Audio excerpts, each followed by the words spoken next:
Yani ni kana kwamba kulikuwa na uchafu umeganda sehemu, ila kwenye ultrasound hauonekani, kwenye vipimo vyote hauonekani, na umeziba tu mfumo wa tumbo wa mmeng'enyo wa usiendelee. Ila sasa kwanza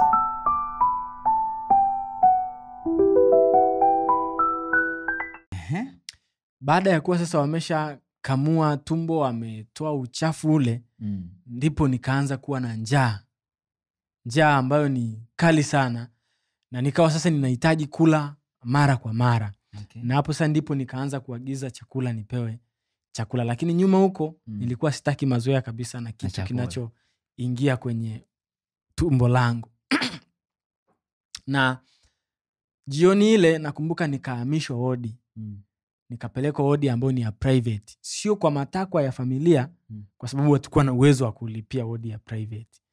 Ila nafikiri ni neema za Mungu tukapelekwa kwenye wodi ya private bila kuchajishwa gharama na hospitali. Wow. Kumbuka ni hospitali ya private. Yeah. Tukakaa kule. Ilikuwa ni hospitali ya dini? Yeah, ni ya dini. Okay. Ni ya dini, lakini sio ya wa Sabato, ila ni ya dini tu nyingine tofauti.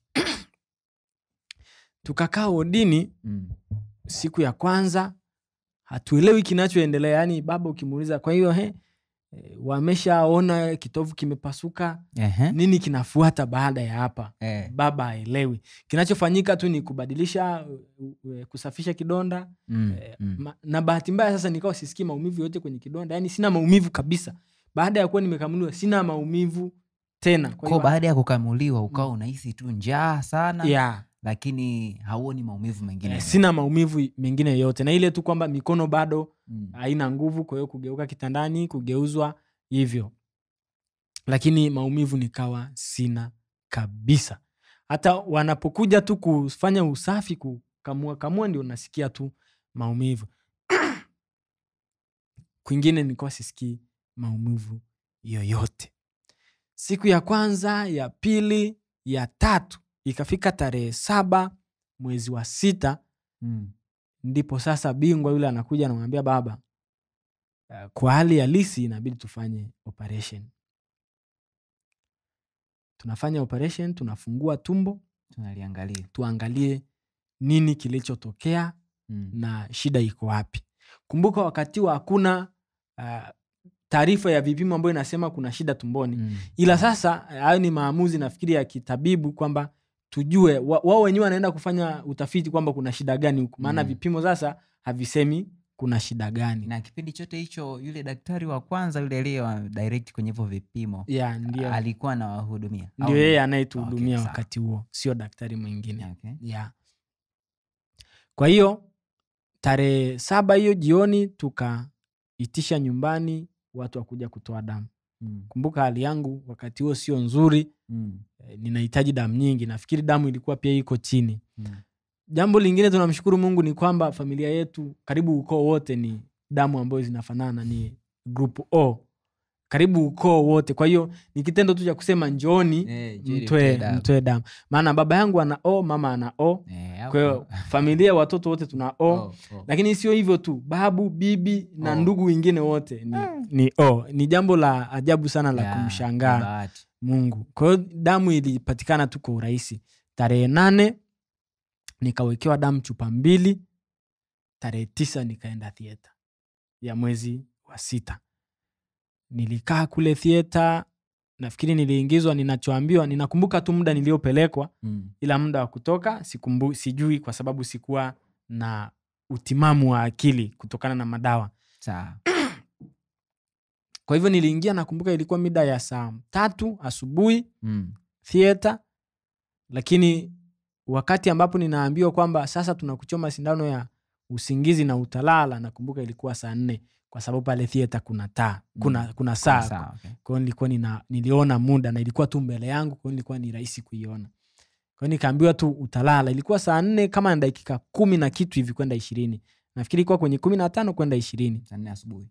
Saa 4 asubuhi. Ninaambiwa nilirudishwa wodini ilikuwa saa 12 jioni, ndio baba ananiambia alinipokea wodini. Na sio wodini, ilikuwa ni ICU. Alienda kunifuata ICU. mida ya saa 12 jioni. Nini kilitokea mpaka niende ICU sijui na sielewi, na hayo hakuambiwa pia. Hadi leo. Hatukuambiwa nini kilitokea. Lakini tunamshukuru Mungu nilibaki kuwa hai. Tarehe 10 nikarudishwa sasa, nikatolewa ICU, nikapelekwa kitengo kinaitwa HDU, kwenye wodi ambayo nilikuwa nimelazwa hapo kabla. Nikawa pale, na tarehe 11 ndio nilitoka HDU kurudi wodini kawaida, tarehe 11 ya mwezi wa 6. Wakati huo nina kovu tu kubwa tumboni ambalo nimefanyiwa upasuaji, na baada ya wiki moja, sio wiki moja, ni siku iliyofuata, nafikiri tarehe 10 ndio baba aliambiwa kwamba nini kilichofanyika. Lakini pia yeye mwenyewe alikuwa ana mpango wa kujua nini kimefanyika, yani shughulika tu kwamba amerudi yuko hai.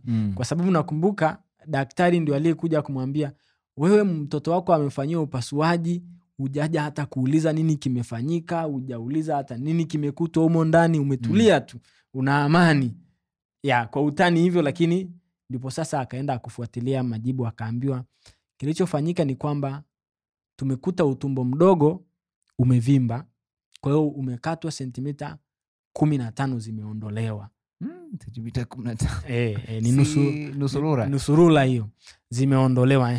Kwa hiyo sasa tuna mashaka, hatuelewi ni saratani au ni nini shida, maana tulichoambiwa zinc stain hatujakiona, old TB nayo hatuioni na haionekani kwa macho. Kwa hiyo sasa hatuelewi hii ni saratani au ni nini, ila tumekata hiki kipande, na kipande nusu yake, kipande kiasi fulani inabidi kipelekwe kwenye maabara KCMC, kikaoneshwe, yani kikaangaliwe, kikachunguzwe kwa karibu zaidi, kwa kina. Wapi? KCMC. Kwa hivyo sasa inabidi mtoe pesa kwa ajili ya uchunguzi huo na mambo mengine kufanyika. Basi kama kawaida ikachangishwa hela, hatimaye kile kipande cha nyama kikaenda kikapelekwa KCMC. Tukaambiwa majibu yatarudi baada ya wiki 2. Tukakaa hospitali wiki 2, ni kidonda kinasafishwa. Mimi sasa wakati huo ndio kwanza maendeleo ndio yanazidi kuwa mazuri sasa. Kula na mambo mengine kukawa hakuna shida. Nikawa nakula, matibabu yanaendelea, dawa na kusafishwa kidonda. Wiki 2 zikakata. Majibu KCMC hakuna kinachoeleweka. Tukaambiwa tuongeze tena wiki zingine 2 ili waendelee kuangalia labda matokeo yatakuja. Wiki 2 zikakoma, tukaambiwa nyama imeoza na hakuna majibu yanayoeleweka. Kwa hivyo mpaka kufikia hapo, daktari aliyefanya upasuaji hajui ugonjwa na KCMC hawaelewi ugonjwa. Sababu ya uvimbe wa utumbo mpaka leo ukiuliza haijulikani. Basi nikawa natibu tu kidonda hapo, maana unatibu ugonjwa upi? Nikawa natibu kidonda, natumia antibiotics.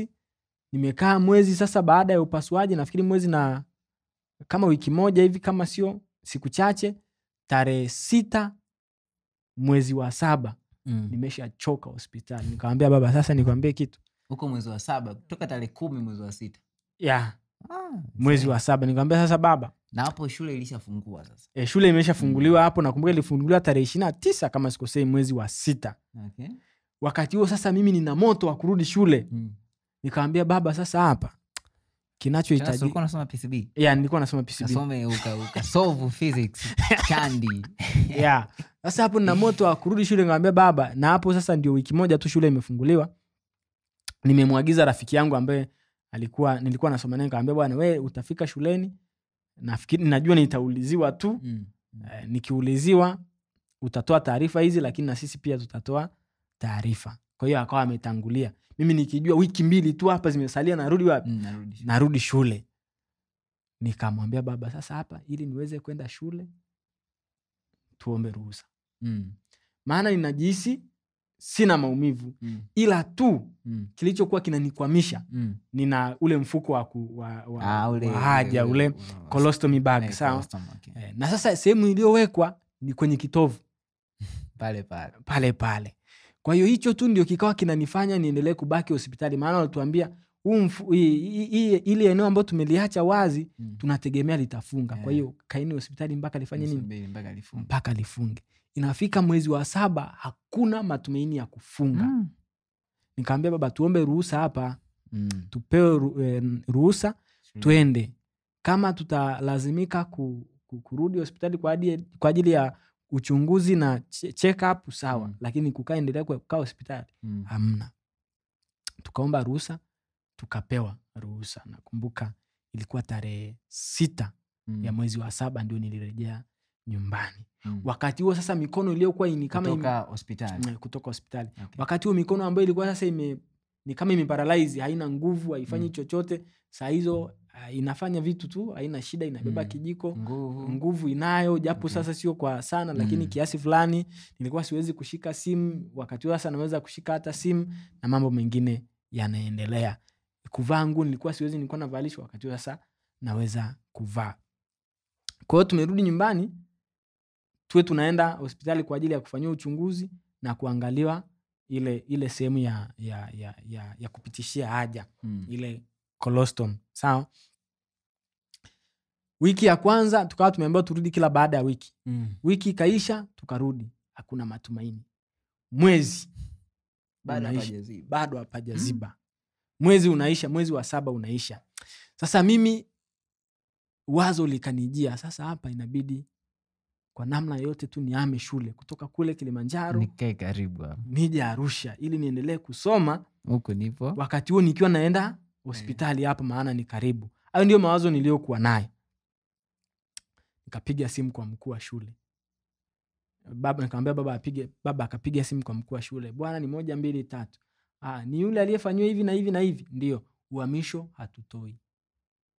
Kwa nini? Hamna sababu. Ila uhamisho tu hatutoi, muache akae apone aje shuleni. Sababu ya kunyima uhamisho mpaka leo sijui na sikuifuatilia tena. Nikawa nimeshakosa sasa matumaini hapa. Maana yake hapa sasa bado naendelea kuchelewa. Ukikumbuka tena nili-PCB hili, yani mambo, alafu bado tena umekaa nyumbani muda mrefu. Mambo unaona yanavozidi kuwa magumu. Mwezi wa 7 ukaisha, wa 8 ukaisha, wa 9 ukaisha. Hakuna matumaini, bado hapajafunga. Bado panafanya umwagiliaji vizuri tu. Na wakati huo kumbuka eneo ambalo ile pochi imewekwa ni eneo la kitovu. Wakati huo sasa mfuko ambao unapaswa uweka hapo sio mifuko hii ambayo inakaa 12 sijui ambayo unauziwa 1,000. Ni ile hard ni ile migumu ambayo ninakumbuka kamoja kanuzo 2,500. Alafu kanabadilishwa kila siku. Kwa kweli tuliingia kwenye hali ngumu ya kuhudumia tu ako kamfuko. Ni hali ngumu ya kiuchumi. Lakini inabidi iwe hivyo kwa ajili ya kuhakikisha kwamba kuna usafi. Kumbuka ni njia ambayo inaenda mpaka ndani. Kwa usafi inabidi uwe mkubwa wa kutosha. Lakini tuliendelea kufanya hivyo. Ikafika wakati sasa ninaonea familia huruma na nini. Nikaanza kuvusha. Kale kamfuko kanakaa siku 2, angalau siku 2 3, na katoa. Maana maelekezo ilikuwa ni kwamba kasilale. Yaani ukikaeka asubuhi kasilale siku ya pili. Siku ya pili asubuhi ukatoe kakae masaa 24. Nikawa sasa ninavusha. Wakati huo ninajihudumia mwenyewe, maana nyuma nilikuwa ninahudumiwa, baba ananisafisha. Tumeshafundishwa sasa, naye ameshakuwa nesi. Sasa na mimi nimeshajua sasa, ninajihudumia mwenyewe, ninatoa, ninasafisha mwenyewe, ninabadilisha mwenyewe bila hata kuitisha msaada. Mwezi wa 10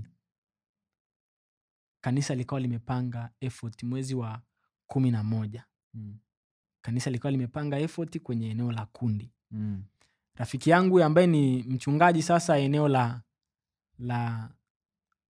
Singida hapo, na washiriki wengine walikuwa wajui kwamba nina hako kamfuko. Okay.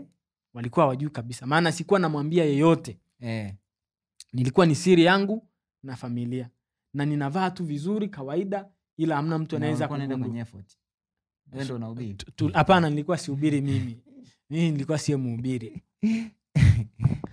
Kwenye ile effort wakawa wanatafuta timu. Rafiki yangu akaja akaniambia, tunakutegemea kama miongoni mwa wanatimu ambao ni wakutegemewa, sio tu wanatimu, wakutegemewa. Nimewahi kwenda naye kwenye effort kadhaa na tunamshukuru Mungu tulikuwa tukifanya vizuri, huyu rafiki yangu. Kwa hiyo ndio maana akawa anatumia lugha kwamba wakutegemewa. Ya maana hata nilipomaliza form 4 nilienda kwenye effort nyingine nikiwa ninafanya kazi kama mtu wa kutembea nyumba kwa nyumba, na kupitia kwangu nimepewa ile karama ya kuweza kuzungumza na kila mtu. Yani nikikutana na mzee ninaweza kuzungumza na mzee na akanielewa bila shida. Nikikutana na kijana, lugha ya kivijana ukizingatia ni Arusha, ninaiweza, maana hata hivyo nilikuwa muuni mimi wakati huo kabla ya kuwa Mwadventista. Kwa hiyo lugha zote ninazielewa, ninaweza nikazungumza na yeyote mpaka tukaelewana na akamuelewa Kristo. Sasa sio kunielewa mimi, akamuelewa Kristo na kufanya maamuzi au kuongoka kwa lugha nyepesi. Amen. Kwa hiyo hapo pia wakawa wanasema ni wakutegemewa. Ananiambia utaenda kukambika kule. Hawajui mimi ninachokipitia, ila ananiambia utaenda kukambika kule. Hiyo ni mwezi wa 10. Nikamwambia hakuna shida. Mimi mawazo yangu ni kwamba kwa hapa tulipofika sasa, kwa kweli huu ni mwezi wa mwisho hiki kitu kuendelea kukaa hapa. Wakati huo sasa nimeshasema liwalo na liwe, shule itajua itakavyokuwa. Effort ilikuwa inaanza mwezi wa 11, nafikiri kwenye tarehe 10 na kitu kama sio 20, na ikiwa ni ya wiki 3. Nakumbuka tulimaliza tarehe 12. Kwa hiyo inaweza ikawa ni kwenye tarehe 20 na kitu. Tarehe 12 mwezi wa 12 ndio tulimaliza. Nikamwambia hamna shida, mimi nitakwenda. Uzuri tunafanyia sehemu jirani na nyumbani. Usafi wangu naenda kufanyia nyumbani. Kambini hakuna anayepaswa kujua nini kinaendelea.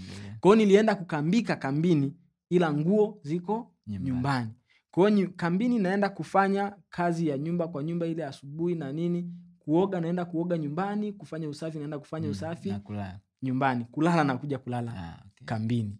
Ila tu sasa nilichokifanya, nilichukuana na rafiki ambaye alikuwa naye hajui kinachoendelea, ila anaelewa hali yangu. Kwa hiyo ndio nilikuwa nalala naye kwenye kitanda kimoja ili tusiwe na usumbufu. Nikiwa kwenye ile effort, nikawa nina pack moja tu, box moja tu ya vidude ya vile vimfuko 10. Wiki 3 inatakiwa ninaenda kwenye wiki 3, vifuko 10, hela hakuna ya kwenda kuongeza nyingine. Na nyumbani kabisa wananiambia hela hakuna. Tumeishiwa. Nikasema hiyo haina shida, kuna Mungu. Nikaomba ombi gumu ambalo silisahau. Nikamwambia Bwana, sikia, vimebaki vifuko 3. Hiyo ni wiki ya mwisho sasa, naenda kwenye kufunga effort wiki ya mwisho. Vimebaki vifuko 3. Na leo hiyo siku sasa nilikuwa naenda kusafisha, maana yake vinabaki 2. Vimebaki vifuko 3. Leo naenda kutoa, vitabaki 2. Sihitaji kwenda kununua vingine. Nikamaliza ombi, nikasema amina. Hivyo tu nikaweka kile cha 3 cha mwisho, cha 3 kati ya vile 3 vinabaki 2. Wiki ikaisha. Sio kwamba akijachafuka, kimechafuka, ila tofauti na vingine vya wiki iliyopita. Wiki ya tarehe 12 ikaisha.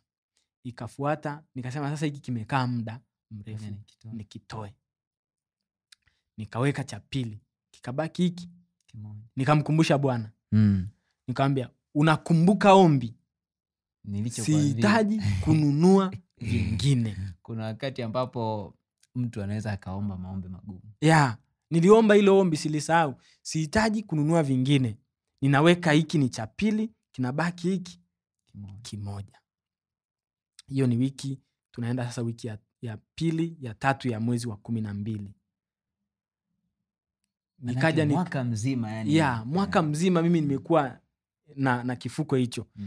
Kikaja cha mwisho cha 3 sasa. Ninakiweka wakati huo sasa nina mashaka. Niliomba, ni kweli niliomba hivi na niombi ni gumu, lakini pamoja na hayo yote vifuko 2 nimeweka na nimetoa, bado naona uchafu unaendelea kutoka. Sasa kimebaki kimoja, kinapoisha hiki inakuaje?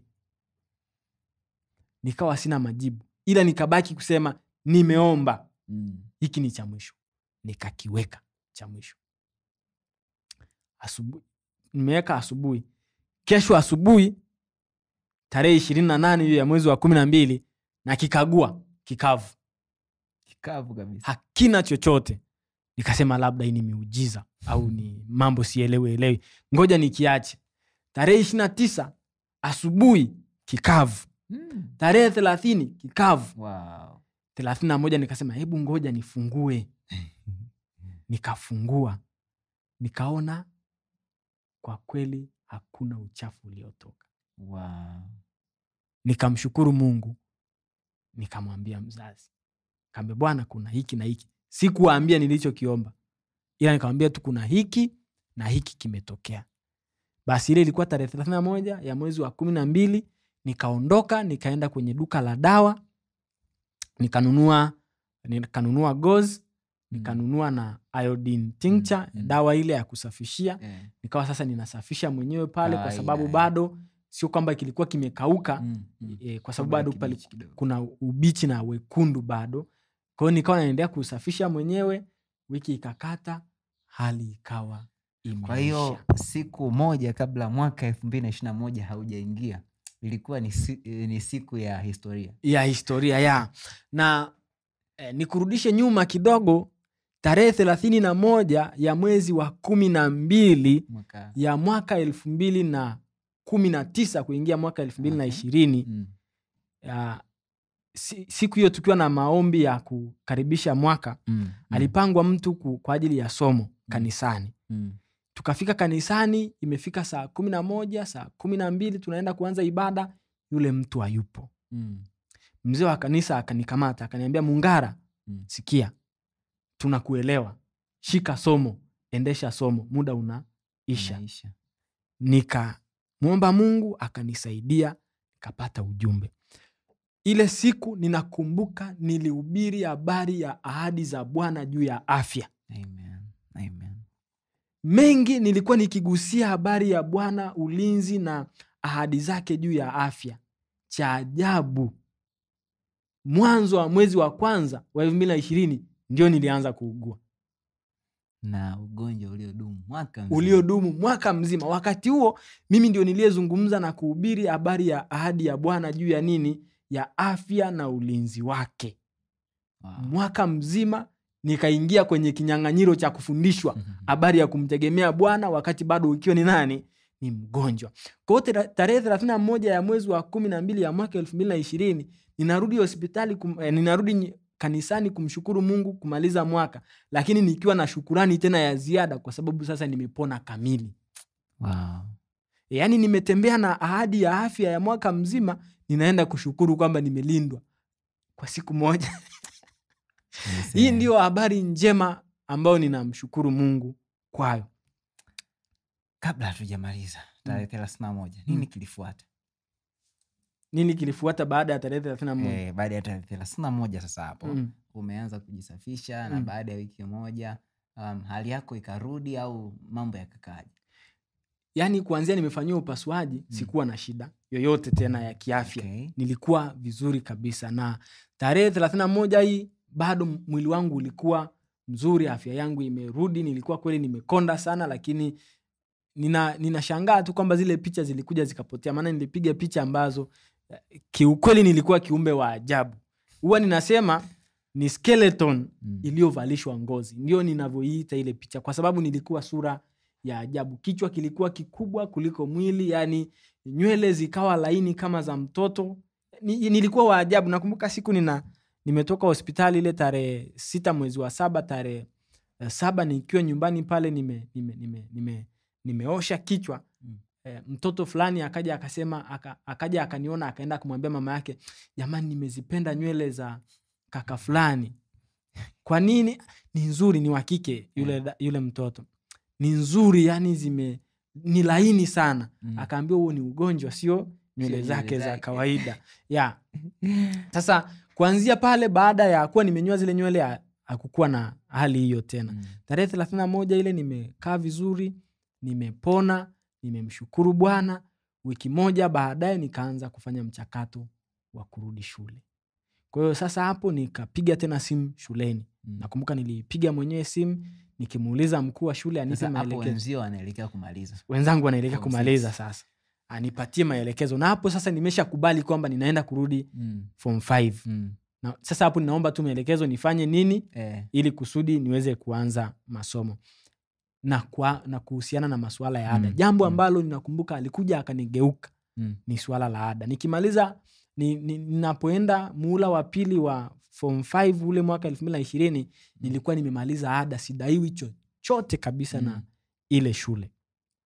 Lakini baada ya kumpigia simu akaniambia, kwa sababu ulikuwa umeshamaliza madeni yako yote, usilipe ada yoyote. Maana nilipiga simu kuuliza, je, nilipe ada ya form 5 au niache? Akaniambia usilipe kwa sababu ulikuwa umeshamaliza. Ukizingatia pia ukupenda kukaa nyumbani, uliugua, usilipe ada. Nikamwambia nashukuru. Kwa hiyo hapo akanielekeza tu kushona sare mpya, kwa sababu form 5 na form 6 tulikuwa tunatofautiana sare. Nishone sare mpya na kujiandaa tu kurudi shuleni. Nikafanya hivi. Sare mpya ya kina nani sasa? Ya form 5 sasa, ambao mimi naenda kuanza form 5, sio form 6 tena. Kwa kila form 5 wanapokuja anakuja na sare nyingine. Anakuja na sare nyingine. Kwa hiyo nikawa najiandaa kuandaa sare na hivyo na kurudi shule. Tarehe 14 ya mwezi wa pili mwaka 2021 ndipo nikarudi tena shule kupambana na masomo. Jambo nililolikuta tena la ajabu ni kwamba nikakuta wenzangu wale ambao wameanza form 5 mwaka 2020 mwezi wa 7 ule walioingia shuleni wameshamaliza kusoma. Yani wao hawadai waalimu kufundisha tena ubaoni. Hiyo hawadai, wamemaliza kabisa. Hapo wanaenda kumaliza mwaka sasa. Form 5. Mimi ndio kwanza naingia na kichwa kitupu, kwa sababu yale niliyokuwa nimeyasoma yameshasahaulika. Nikaomba mnisaidie jamani, na mimi nina changamoto hii. Kila mtu ananipiga chenga. Hiyo sijui mimi, hiyo sijui mimi, hiyo sijui. Ukienda kwa walimu wanasema angalau basi uwe na kipooza koo. Kumbuka wenzako tulishawafundisha. Wenzako tuliwaelekeza wakasome tuition ambazo zilikuwa zinafundishwa hapa. Kwa hivyo kwa sasa hivi labda utoe pesa. Kumbuka hali ya uchumi ambayo nimepitia nyuma. Sina pesa. Yani siwezi hata kupiga simu nyumbani kuomba hela kwa ajili ya nini? Ya tuition.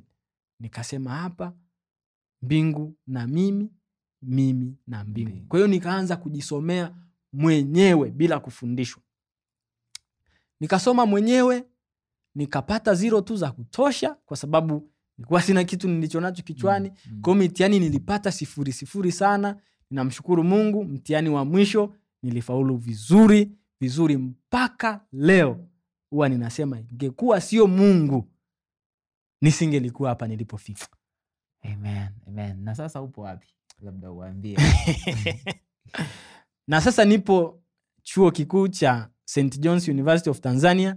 Ni mwanafunzi wa mwaka wa 3, naenda wa 4 sasa, kozi ya uuguzi. Wow. Anakumbuka namna ambavyo alisaidiwa akiwa hospitali na namna ambavyo atayafanya hayo huenda kwa watu wengine. Ni kukatishe jambo ambalo nimesahau kulisema ni kwamba wakati nikiwa ninaugua hivyo, yeyote aliyekuwa akija kunitembelea wa kanisani na kunitia moyo, nilikuwa nikiwatia moyo na maneno haya: ninajua siwezi kulala, ninadaiwa kazi na Bwana. Ni mpaka nitakapoimaliza kazi niliyopewa ndipo nitalala usingizi wa mauti. Mpaka leo hayo maneno yako kichwani kwangu, nikijua nina kazi ninayodaiwa, nina deni na Bwana. Na hilo deni ni mpaka nilitimize. Amen. Mimi nakuombea hilo deni litimie. Amina. Naamini kuna wale wengine ambao walikuwa wanakupiga chenga unapoambiwa wakufundishe. Leo wako wapi? Wenyewe walifanikiwa kwenda hata hizo shule za afya? Kiukweli hata leo na kesho ninategemea kurudi mwezi wa kwanza kwenye ile shule ambayo nilisoma. na sijarudi huko muda mrefu kwa sababu ya changamoto. Nilikwambia walinigeuka.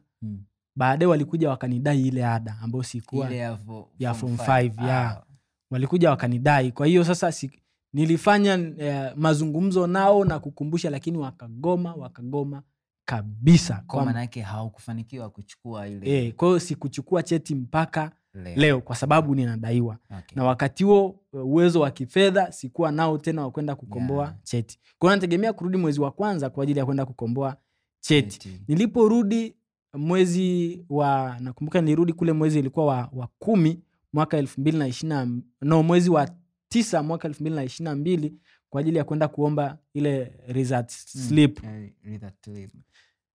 Nilimkuta mkuu msaidizi akaniambia, yani wewe Mungara na Mungu nimeshindwa kukuelewa.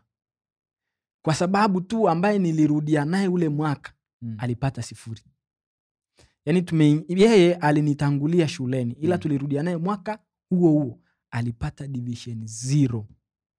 Ila mimi ambaye nimekuja baada ya yeye kuwa ameshaka shuleni nimefaulu vizuri kwa division 1. Kwa hiyo mpaka leo shule inashangaa imekuwaje, na mimi huwa nasema ni Mungu na hakuna mwingine yeyote anayeweza kufanya hivyo. Lakini pia jambo jingine, wale ambao nilimaliza nao waliokuwa nikiwaomba msaada, wengi wao hawakufanikiwa kwenda kwenye kozi hizo za afya. Yupo mmoja tunasoma naye hapa, yeye alifanikiwa kusoma kwenye hiyo kozi, na bahati mbaya yeye sikuwahi kumwendea. Hakuwa rafiki yangu kipindi hicho na tulikuwa hatuna mazoea. Ila mpaka hapa sasa hivi huwa anawaambia wanafunzi wenzangu darasani pale, msije mkamuiga Mungara kabisa kabisa kabisa. Msimuone Mungara ameenda kwenye effort wiki 2 hayupo darasani mkamuiga. Msimuone Mungara yupo sijui kwenye kazi za Mungu hayupo darasani mkamuiga. Msijichanganye kabisa. Huyo ana maagano yake yeye na Mungu. Mtashangaa nyie mnaenda au hamji darasani, hamsomi, anawaacha yeye ambaye alikuwa darasani na anawafundisha kabisa. Hiyo huwa anawaambia. Kwa hiyo na mimi ninamshukuru Bwana kwa ajili ya yeye ambaye huwa ananitia nguvu kwa namna hiyo. Amen. Amen. Mimi nakuombea na ninaamini Mungu atakuwa pamoja nawe kwa sababu umeamua kumtumikia. Amina. Labda tukirudi kidogo hapo nyuma, ndugu zako walikuwa na mawazo gani juu ya ugonjwa wako? Kama ambavyo nilisema mwanzo, nafikiri kama nitakuwa sijasahau au kama sikusema nikafikiri nimesema, wengi waliamini katika ushirikina. Na yupo mama mmoja pale nyumbani ambaye alikuwa akiwaziwa hivyo kwamba yeye ndiye chanzo. Na ni kwa sababu tu aliwaziwa hivyo kwa sababu siku moja nilikuwa niko nyumbani ninakata mti kwa kutumia shoka. Miti kule wanaita migunga. Ni miti ambayo kidogo ni migumu. Alafu pia ulikuwa umekauka. Ni mgumu ukiwa mbichi, ukikauka unakuwa tena zaidi ya hapo. Sasa nilikuwa niko pale ninaangusha ule mti kwa kutumia shoka. Yule mama akapita. Akatamka maneno fulani ya kuonyesha kama kuna namna fulani sijui nisemeje, amekereka kwamba zile kazi ninazozifanya. Lakini sio hivyo tu, kuna wakati mwingine nililima mboga pale nyumbani na kuwa namwagilia kwa maji ya kindoo. Yani tuna kisima pale nyumbani cha mita 20 kwenda chini, ndio maji hapo. Kwa hiyo ninavuta maji kwa kutumia kamba na kindoo, ninaenda ninamwagilia mboga ambazo zilikuwa ni karibu robo eka hivi. Mama mmoja mwingine akapita akasema, ningekuwa na mtoto huyu mimi ningelima nyanya. Ni huyo mama au ni watu wawili tofauti? Okay. Mwingine alipita akasema, ningekuwa mimi nina huyu mtoto ningelima nyanya. Nyanya ni zao ambalo linahitaji uangalizi wa karibu zaidi. Maana yake kwa sababu anakuona uko active kwenye Huyu mwingine naye ile siku tu amesema kwamba yule wa kuni sasa. Kesho yake ndipo nilipoanza kujisikia hali ambayo sio ya kawaida. Kwa hiyo hii inaweza ikakupa uhusiano kama sio mtu wa kuamini katika Mungu kwamba hakika huyu atakuwa amefanya jambo fulani. Kwa hiyo alihisiwa hivyo, ila mimi mawazo yangu hayakuwahi kabisa kuanza kwenye ushirikina. Amen. Japo sio kwamba ushirikina haupo. Upo. Yeah. ila ninamshukuru Mungu kwa sababu kama ningeliwaza kwenye ushirikina huenda ningeondoka kwenye reli au jambo lolote lingetukia. Ila Mungu alinipa uvumilivu na uaminifu kwake, akijua ya kwamba kama mwanadamu kuna wakati ninakosea na wakati fulani ninapopitia changamoto ya namna hiyo lolote linaweza likatokea, lakini alinipatia uvumilivu wa kuvumilia maumivu na hali ile na changamoto zile. Fikiria mzazi anafika mahali anakuambia nimechoka lolote liwe, mimi nipo tayari kupokea. Ni jambo ambalo linaumiza na linahitaji uvumilivu wa juu. Mungu alinipatia, hakunisaidia kwa namna yoyote ile nikawa na stresi, aliituliza akili yangu na miguuni pake nilikuwa salama. Amen, amen, amen. Kivurini pa mbawa zako ni salama. Kivurini pa Bwana tuko salama. Tupo salama. Hilo ni jambo kubwa ambalo limesheheni hisia na kumbukumbu ambazo naamini hazitasahaulika kwako. Yeah. Watu wamekusikia. Nini ambacho unatamani uwaambie katika changamoto na shida zile ambazo huenda zinawatatiza? Ukweli ni kwamba changamoto ambayo nimeipitia sisemi kwamba ni kubwa kuliko changamoto za watu wote. Ila ni ndogo ikilinganishwa na mtu mwingine akitoa changamoto yake ambayo anaipitia. Jambo moja ninalowaambia ni kwamba mtu pekee anayeweza kumtia moyo mtu mwingine ni mtu mwenye changamoto. Yani mimi ambaye sina changamoto sasa hivi nikija nikakutia moyo wewe ambaye una changamoto, wakati fulani unaweza ukanitazama, ukaniangalia, ukasema ninatamani ungekuwa kwenye hiki kiatu nilichokivaa mimi. Ungejua. Kuna nyakati ambapo maneno yetu ya kuwatia watu moyo huwa yanafika mahali yanakuwa kelele masikioni mwao kwa sababu ya vile ambavyo wanajisikia. Lakini habari njema ni kwamba hebu tumwache Mungu awe mfariji wetu. Amen. Maneno ya mwanadamu yanaweza yakafika sehemu yakakosa ladha na yakawa kelele masikioni mwetu. Lakini maneno ya Mungu ambayo yatadumu kusikika masikioni mwetu yakitutia moyo, hayo yanaweza yakawa na faraja kubwa zaidi. Mkumbuke Ayubu ambaye alipitia yote, ikafika wakati akawa na maswali mengi. Alafu Mungu akaja na maswali yake. Yale maswali huwa ninayaheshimu Mungu aliyowauliza. Maswali ambayo hayahitaji majibu. Unajua kuna swali yalihitaji majibu. Rhetorical questions. Wewe ulikuwa wapi wakati nikifanya hiki na hiki na hiki? Kwa hivyo tumwache Mungu afanye kazi katika maisha yetu, lakini tufanye yaliyo mapenzi yake siku zote. Tusikate tamaa tunapokuwa na changamoto, kwa sababu yeye aliyeruhusu jaribu litokee, huyo ndiye anayeruhusu jaribu hilo liondoke. Amen. Yeye aliyeleta hilo jaribu anajua mlango wa kutokea huko sehemu fulani. Kwa hivyo kwa wakati ambao yeye anaujua mwenyewe, ataruhusu jaribu liingie na ataruhusu jaribu litokee. Habari njema ni kwamba hata kama ibilisi atatushambulia kwa namna yoyote ile kwa sababu ya imani yetu kwa Yesu, bado roho zetu zikiwa kwa Yesu tupo salama. Amen. Ikiwa mwili huu ambao ni wa kufa utakufa kwa sababu ya changamoto, magonjwa, shida, lakini tukiwa na hakika ya kwamba tutavikwa mwili mpya, bado tunalo tumaini. Wakati fulani unaweza ukaugua ikafikia sehemu ukaambia inabidi viungo fulani vya mwili wako vikatwe.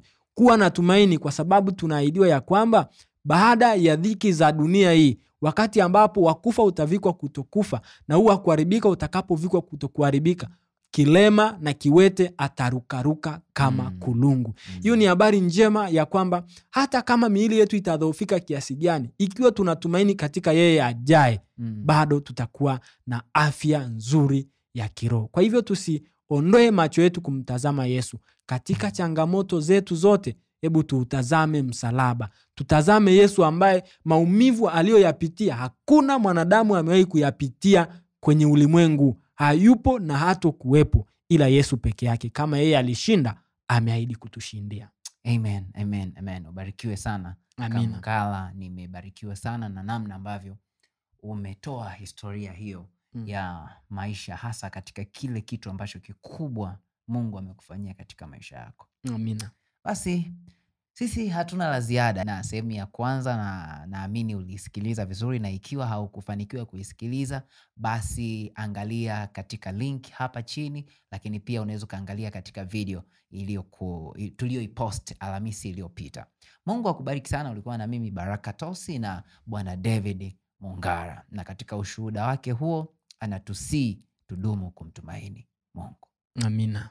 Basi tunapomaliza tupate ombi.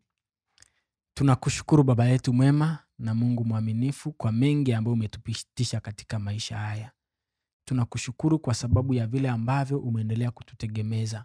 Tunatumaini na ushuhuda mkuu ya kwamba wewe Mungu hujawahi kumwacha mwanadamu akateseka, hasa aliye mtoto wako mwaminifu. Ninakushukuru kwa mengi ambayo umenitendea katika maisha yangu. Haya ni machache tu na bado unaendelea kunitendea. Endelea kusimama pamoja nami, lakini pia simama pamoja na wale wote ambao watasikiliza ushuhuda huu, ukawatie moyo katika safari ya mapambano makubwa walio nayo katika ulimwengu. Asante kwa sababu umesikia kuomba kwetu. Asante kwa sababu utatenda hivyo na kuzidi. Ni kupitia jina la Yesu Kristo tumeomba. Amina. Amina.